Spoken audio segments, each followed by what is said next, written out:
G'day, Roscommon. Aren't you lovely? That's all right. I'm not doing a shit accent. I am, in point of fact, an Australian. People ask me how I got to Ireland. Thanks for asking, Roscommon. I'll tell you. I married an Irishman for my sins. Yeah, but now we're separated and neither of us can get the shift, so... Put your hand up if you get the shift. No one's getting the shift. Well, I see I'm among friends. So in Australia, we don't actually call it getting the shift. We call it pashing. Like, we had a pash, he pashed me. It's short for passionate kissing. Yeah. So the first time I heard a fella say, "Oi, shifted her," I thought he must have helped her move house or something. Like, where did he start from? Where did she end up? But there you go. So I met my ex back in 2009 in Perth, Western Australia. Put up your hand if you've been to Perth. There you go. G'day. So at the time that I met the ex, there were 30,000 Irish boys all in Perth trying to get the mining dollar because a Celtic tiger had spectacularly died. So they had all been sent out by their mammies to Perth so as not to burden them anymore.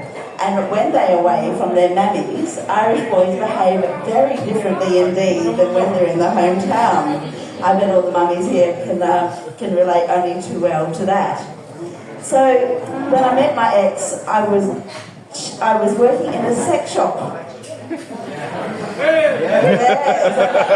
Okay, now we know there's a few more than in Perth. So yes, so I was working in an adult retail store. So this adult retail store sold adult lifestyle products. You know, they had the pumps, the pills, the creams for the somewhat insecure gentleman. Now, because I'm an honest sort of person, but I'm also quite a good salesperson, when the gentleman would bring the creams up to the counter and say, "Does this work?" I would say, "Mate, I guarantee it will get bigger while you're rubbing it on." So, I was working in this sex shop.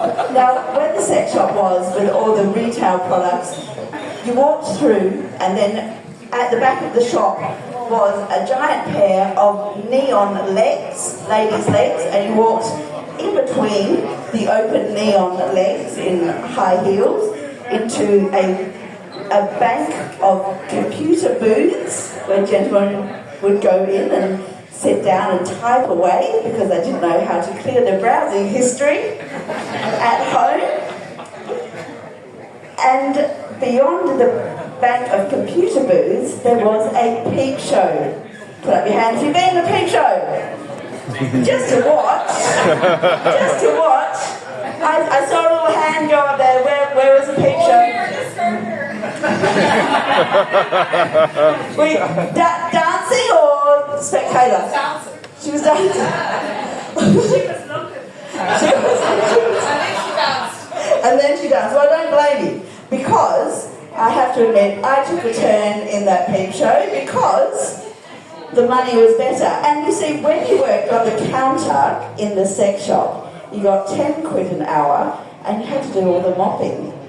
Yes, you're all with me on that one. All kinds of bodily fluids are washed throughout the computer booths and throughout the peep show booths indeed as well. But if you worked on the inside of the peep show, you left with dry feet and tips all the way up to the top of your come follow me boots. So we talked about body positive a bit earlier. Now, Irish boys have been amazing for my body confidence. That's because, and God help me, I used to make the joke, I must be famine-proof, but they do like a bit of chub. So, where I come from in Australia, we grew up wanting the bikini bods, but I've always been a curvier sort of girl. I do come from Celtic stock. So 30,000 Irish boys were a bloody godsend to me in the peep show. Now, if you like the peep show. What happens is, you go into the peep show, you put a coin in the slot. That coin opens a window, and on the other side of the window is a girl dancing. There were only girls dancing because in Western Australia it is still illegal for male performers to do full frontals. Apparently, and I asked a policeman who came into the shop one night on the shoplifting errand, what exactly is the law? And you can't be, apparently, erect in public more than 45 degrees. So have you ever seen a cop heading at you with a protractor? Look, all the millennials don't know what a protractor is. No more than 45 degrees. So, you drop the coin, the girl takes off her top. If you like what you see, and you drop another coin, the window stays open and she'll take off her bottoms. And the more coins you drop, the more explicit the show will become. But if you really like the girl, you can go back up to the counter and say, I'd like to book a private dance with that lady. And then you can go into a room all by yourself, which in my day meant that you were locked in with a man, a CD player, and a panic button on the wall that you prayed you got to before he did. But, and this is an unpopular opinion, but hashtag not all men, because I'm living proof. I've been alone and naked with bloody hundreds of them and nothing ever happened to me, because most people are good people. So take that away from Judy tonight. So my first private dance that I was booked for, I was so pleased. I went out to the counter and the guy who booked me was an Irish boy, of course.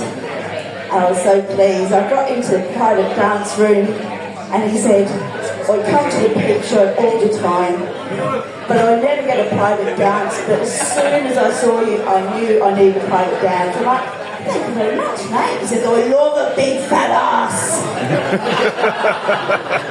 So from my generous bottom to yours, Roscommon, thank you so much. You've been fabulous.